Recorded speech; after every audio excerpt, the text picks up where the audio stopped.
ভাই আপনারা মিষ্টি খান আর আমি এই যে মুড়ি খাই, কারণ আমি কিন্তু মিষ্টি বেশি পছন্দ করি না। আর মিষ্টি খাওয়ানোর কথা এর জন্যই আপনাদেরকে বললাম যে আপনারা অলরেডি টাইটেল এবং থামলাইন দেখে বুঝতে পারছেন যে আমাদের মেগাস্টার আবারও সন্তানের বাবা হয়েছেন। মেগাস্টার হয়েছেন সন্তানের বাবা, আর আমরা হয়েছি চাচা। কি তাই তো?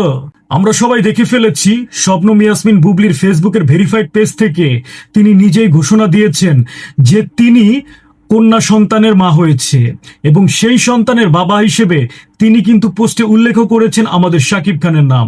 তাহলে বোঝাই যাচ্ছে আমাদের শাকিব খান তৃতীয়বারের মতো সন্তানের বাবা হলেন। দুই ছেলে সন্তানের পর একটি কন্যা সন্তান। Big congratulation Shakib Khan.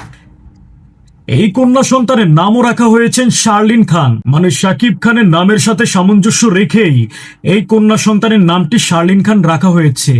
নামটি বা দারুণ হয়েছে। যারা যারা এই নামটি পছন্দ করেছেন অবশ্যই তারা কমেন্টে জানিয়ে দিবেন। তাই আবারও যাওয়ার আগে বলি, আপনারা মিষ্টি খান আর আমি মুড়ি খাই।